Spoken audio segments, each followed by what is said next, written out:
नमस्कार, news India देख रहे हैं आप। मैं हूं आपके साथ नीतू गुप्ता। साउथ साइड की शुरुआत करेंगे। केरल के मुख्यमंत्री पिनाराई विजयन ने स्कूल सिलेबस से प्रमुख अंशों को हटाने के लिए एनसीईआरटी की कड़ी आलोचना की। मुख्यमंत्री पिनाराई विजयन एक सरकारी स्कूल में आयोजित पाठ्यपुस्तकों के लॉन्च के दौरान एक समारोह में बोले कि एनसीईआरटी का कदम नफरत और दुश्मनी से निहित समाज बनाने के राजनीतिक इरादे से लिया गया है। सीएम विजय ने कहा कि मुगल इतिहास को पाठ्यक्रम से हटा दिया गया, जो बच्चों में ये भावना पैदा करेगा कि ये देश एक विशेष वर्ग का है। धार्मिक राज्य बनाने के लिए सामाजिक सच्चाइयों को नकारना जरूरी है और यही प्रयास किया जा रहा है कि हमें इस तरह के कदमों के खिलाफ बहुत सतर्क रहना होगा। आपको बता दें कि राज्य सरकार जल्द ही 11वीं और 12वीं कक्षा के लिए अतिरिक्त पाठ्य पुस्तकें लाएगी।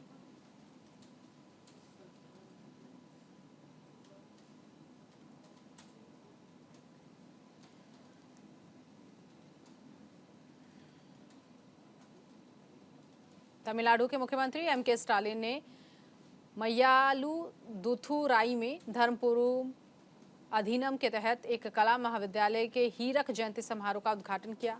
इसे इस धारणा से छुटकारा पाने के कदम के रूप में देखा जा रहा है कि मुख्यमंत्री और उनकी पार्टी द्रमुक हिंदू मठों और अधिनियमों के खिलाफ है। गौरतलब है कि तमिलनाडु के मुख्यमंत्री एमके स्टालिन मय्याला दुथुराई में धर्मपुरम अधिनियम के तहत एक कला महाविद्यालय के हीरक जयंती समारोह का उद्घाटन किया। 2022 में स्टालिन के नेतृत्व वाली द्रमुक सरकार ने धर्मपुरम अधिनियम संतों को उनके भक्तों के पालकी में ले जाने पर प्रतिबंध लगा दिया था, जो एक पुरानी प्रथा रही है।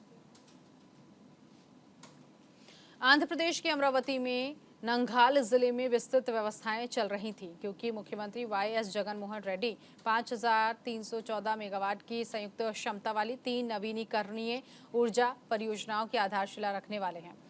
ग्रीनको ओके मंडल के जुनुथला गांव में 2300 मेगावाट की सौर ऊर्जा परियोजना स्थापित करेगा। वहीं एएम ग्रीन एनर्जी पन्याम मंडल के कांडिका यापल्ले गांव में 1014 मेगावाट की परियोजना स्थापित करेगी, जिसमें 700 मेगावाट का सौर ऊर्जा संयंत्र और 314 मेगावाट का पवन ऊर्जा संयंत्र शामिल है। इस तरह इकोरेन एनर्जी बेथम चेरला मंडल के मुदुवरम गांव में 1000 मेगावाट क्षमता के सौर ऊर्जा और पवन ऊर्जा संयंत्रों के साथ 2000 मेगावाट की परियोजना स्थापित करेगी। एपी पावर जनरेशन कॉर्पोरेशन के प्रबंध निदेशक केवीएन चक्रधर बाबू ने अधिकारियों के साथ कार्यक्रम की व्यवस्था की और समीक्षा की। उन्होंने घोषणा की कि एपीजीईएनसीओ पंप स्टोरेज पावर प्रोजेक्ट्स को बढ़ावा देने के लिए national hydro electric power corporation के साथ एक समझौता ज्ञापन पर हस्ताक्षर करेगा।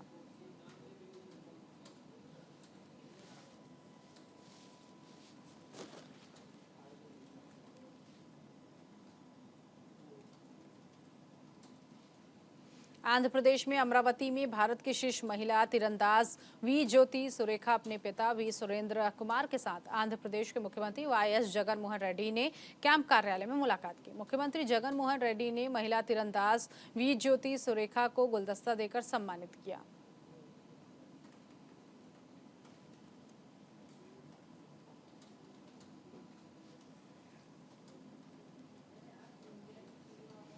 कर्नाटक के मुख्यमंत्री सिद्धारमैया ने चंद्रयान 3 की सफल लैंडिंग के लिए इसरो सदस्यों को बधाई दी। इसके साथ ही सीएम सिद्धारमैया ने चंद्रयान 3 की सफलता के लिए इसरो प्रमुख और वैज्ञानिकों को सम्मानित किया। उन्होंने कहा, ये एक बड़ी उपलब्धि है और वैज्ञानिकों की कड़ी मेहनत है। चंद्रयान 3 की सफलता पर उन्होंने कहा कि गर्व की बात है, मैंने विक्रम रोवर को उतरते हुए देखा, बहुत खुश हूँ, गौरवान्वित हूँ।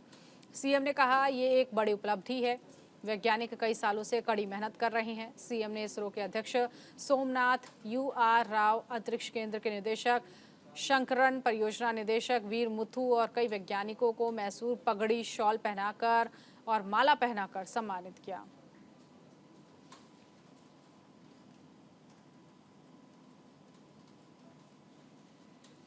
मुख्यमंत्री वाईएस जगनमोहन रेड्डी ने नंगाल जिले में 3 नवीकरणीय ऊर्जा परियोजनाओं के लिए वसुधा भूमि पूजन किया।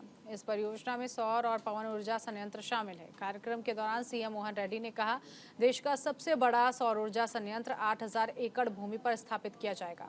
उन्होंने इस परियोजना के पर्यावरणीय लाभों पर जोर दिया और उल्लेख किया कि इससे स्थानीय युवाओं के लिए रोजगार के अवसर पैदा होंगे। इन नवीनीकरणीय ऊर्जा परियोजनाओं की स्थापना क्षेत्र में स्वच्छ और टिकाऊ ऊर्जा स्रोतों को बढ़ावा देने के लिए सरकार की प्रतिबद्धता को दर्शाती है।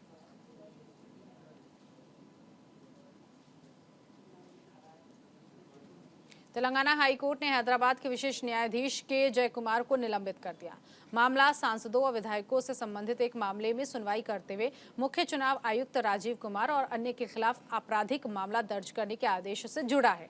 हाईकोर्ट ने जज के निलंबन के साथ ही जज के खिलाफ अनुशासनात्मक कार्रवाई भी शुरू कर दी है।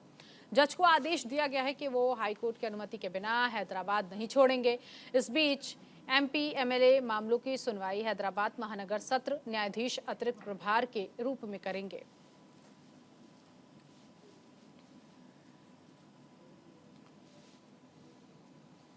केरल के कोच्चि में ठग मॉनसून मामूंकल से जुड़े साजिश मामले में आरोपी आईजी लक्ष्मण को गिरफ्तार किया गया। क्राइम ब्रांच ने पूछताछ के बाद गिरफ्तारी दर्ज की। गिरफ्तारी के बाद उन्हें जमानत पर रिहा कर दिया गया। क्राइम ब्रांच ने पहले हाईकोर्ट में दी गई रिपोर्ट में कहा था कि आईजी लक्ष्मण मॉनसन मामूकुल से जुड़े वित्तीय धोखाधड़ी के मुख्य मास्टरमाइंड आईजी भी साजिश में शामिल थे। जब मॉनसून मामला पहली बार सामने आया तो लक्ष्मण को निलंबित कर दिया गया, लेकिन अपराध शाखा ने उन पर मुकदमा नहीं चलाया। लेकिन केपीसीसी अध्यक्ष के सुधाकरन को आरोपी बनाए जाने के बाद आईजी लक्ष्मण को भी आरोपी बनाया गया है।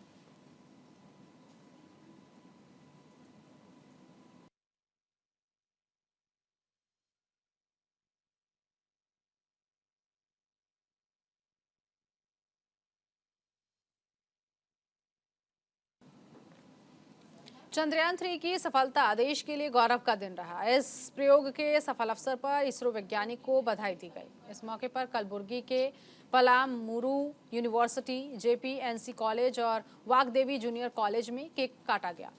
छात्रों के साथ जश्न भी मनाया गया। चंद्रयान 3 के जाबिली पर सफलतापूर्वक उतरने के बाद युवाओं और छात्रों ने जय हो भारत कहते हुए मेडिकल में जश्न मनाया। प्रतिभा स्कूल के छात्र मेडिकल मंडल सेंटर में ऑल द बेस्ट चंद्रयान 3 की आकृति बनाकर बैठे और वैज्ञानिकों को बधाई दी।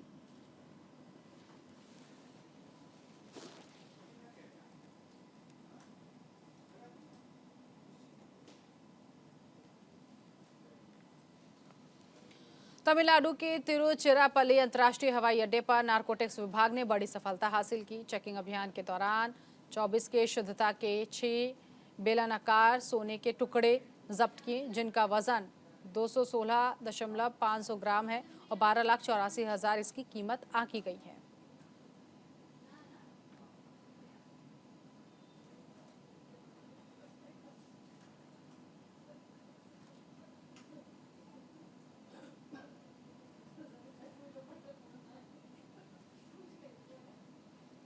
भारत ने चांद पर तिरंगा फहरा दिया। मून मिशन चंद्रयान 3 ने चांद के साउथ पोल पर 23 अगस्त की शाम 6:04 पर सफल सॉफ्ट लैंडिंग की।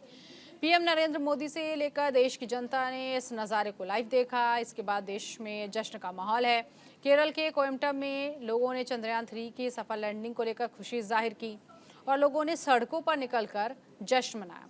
स्कूली बच्चों ने भी भारत माता की जय के नारे लगाए और चंद्रयान 3 की चित्र बनाए।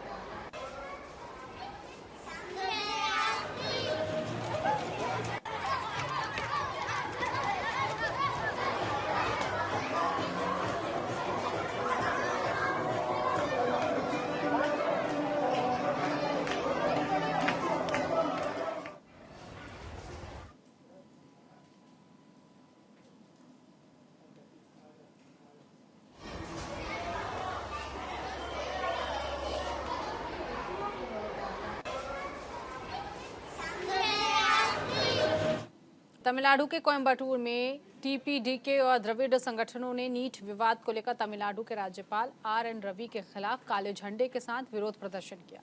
पुलिसकर्मियों ने लाठीचार्ज कर प्रदर्शनकारियों को हिरासत में लिया है।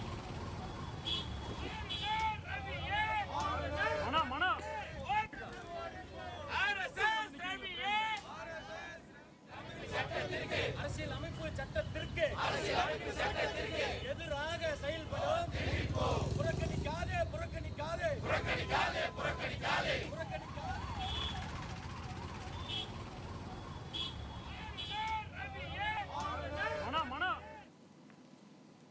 तमिलनाडु के अगाथेश्वर मंदिर में प्रवेश करने की कोशिश पर बीजेपी कार्यकर्ता गिरफ्तार हुए। इस मामले को लेकर तमिलनाडु के बीजेपी नेता विनोज पी ने ट्वीट कर कहा कि नरेंद्र मोदी दिल्ली में अमृत वनम की स्थापना कर देश को मिट्टी से जोड़ना चाहती है, लेकिन अरिवल्लम अपनी विभाजनकारी विचारधारा के कारण तमिलनाडु को भारत का हिस्सा नहीं माना जाता।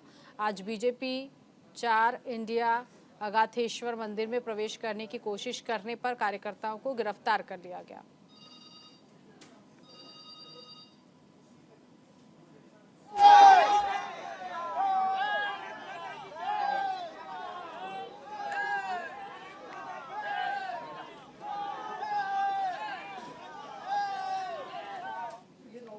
मद्रास हाईकोर्ट ने आय से अधिक संपत्ति के मामले में 2 और मंत्रियों को आरोप मुक्त करने के खिलाफ संज्ञान लेते हुए पुनः विचार करने का फैसला सुनाया।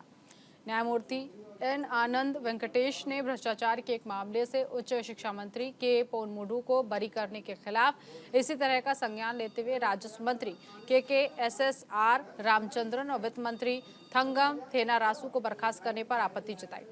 फिलहाल मद्रास हाईकोर्ट मामले में पुनः विचार की याचिका पर जल्द सुनवाई करेगा।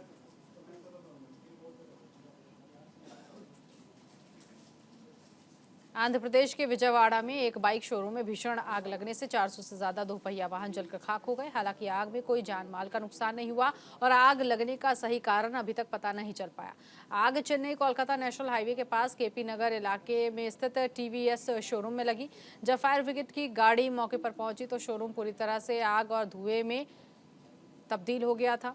फायर ब्रिगेड की टीम ने आग पर काबू पा लिया है। आग लगने के सही कारणों की जांच चल रही है। आग में 1000 में से 400-500 गाड़ियां जलकर खाक हुई हैं। जिला अग्निशमन अधिकारी सनकाराव ने कहा है कि करोड़ों रुपए की आर्थिक क्षति का अनुमान है।